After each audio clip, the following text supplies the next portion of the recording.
Baik, selamat pagi, salam sejahtera untuk kita semua.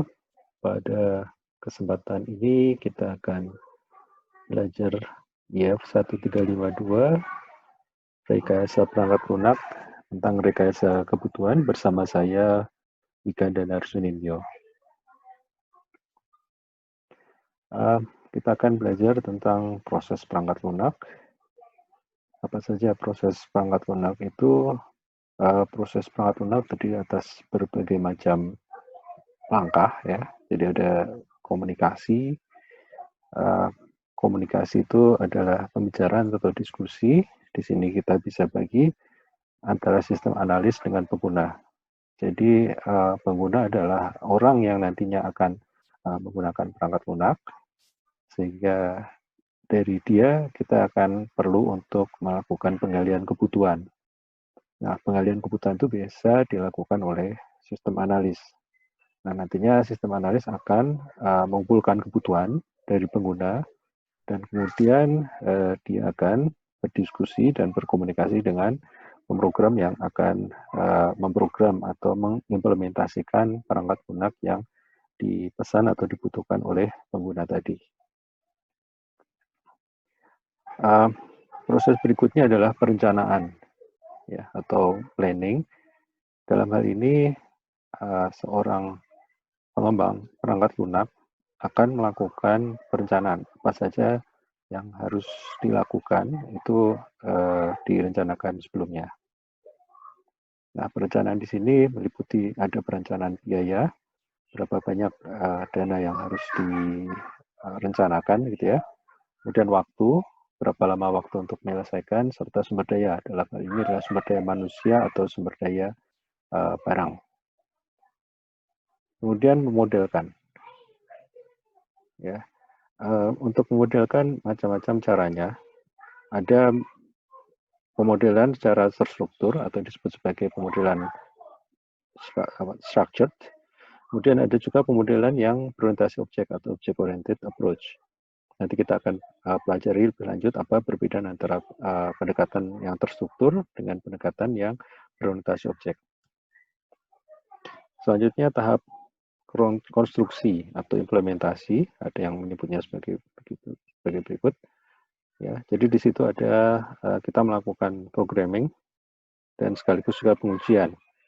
Jadi pemrograman itu dimaksudkan untuk mengimplementasikan dalam bentuk bahasa pemrograman, sementara testing untuk menguji, mencari bug, dan kemudian memperbaiki program yang salah. Setelah itu deployment, melakukan penyerahan software yang sudah jadi kepada pengguna. Ya, apa yang terjadi bila terjadi ketidaksempurnaan dalam proses perangkat lunak? Banyak hal yang bisa terjadi kalau proses perangkat lunak itu tidak bagus atau tidak sesuai dengan yang kita harapkan. Ya, contohnya sebagai berikut. Ya, misalnya komunikasi antar anggota tidak lancar. Jadi dalam suatu tim tidak terjadi proses komunikasi yang baik, sehingga bisa terlambat atau melebihi biaya, gitu ya, atau berbagai hal yang tidak sesuai. Kemudian perencanaan pekerjaan yang salah. Jadi pekerjaannya tidak sesuai dengan rencana. Kemudian pemodelan yang tidak sesuai dengan kondisi yang sebenarnya. Ini kadang-kadang juga terjadi. Kemudian pemrograman yang tidak mengikuti standar, ada standar yang harus diikuti dan itu tidak diikuti. Kemudian cara pengujian yang tidak tepat, serta deployment yang tidak ikut aturan. Jadi banyak hal yang bisa saja terjadi dan itu tidak sesuai. Jadi itu yang perlu kita perbaiki dengan mengikuti langkah-langkah rekayasa perangkat lunak ini. Oke, ini contoh klasik dari suatu penggambaran proyek. Dalam ini kita bisa lihat sebagai proyek perangkat lunak. Jadi ini adalah bagaimana cara pelanggan menjelaskannya. Namun apa yang terjadi?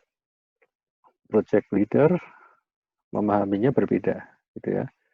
Ini kan sebenarnya ayunan, tapi project leader bisa memahami dalam artian yang berbeda. Kemudian desain analis melakukan analisis yang berbeda juga. Ya, kemudian bisnis konsultan mendeskripsikan sebagai berikut, gitu ya. Jadi kursinya berubah menjadi sofa, dokumentasinya kosong, ya, nyaris tidak ada. Operasi diinstalasi sebagai berikut, gitu ya, hanya tali saja. Sementara dia di bill, gitu ya, atau ditagihkan dengan biaya yang sangat mahal. Supportnya dipotong, dan sebenarnya yang dibutuhkan customer itu hanya seperti ini. Ini kerap kali terjadi dalam proyek-proyek, terutama proyek perangkat lunak. Ya, ini gambaran secara menyeluruh, di mana tiap-tiap orang, tiap-tiap person, role itu mempunyai gambaran yang berbeda-beda dari proyek itu sendiri. Gitu. Dan ini kerap kali terjadi.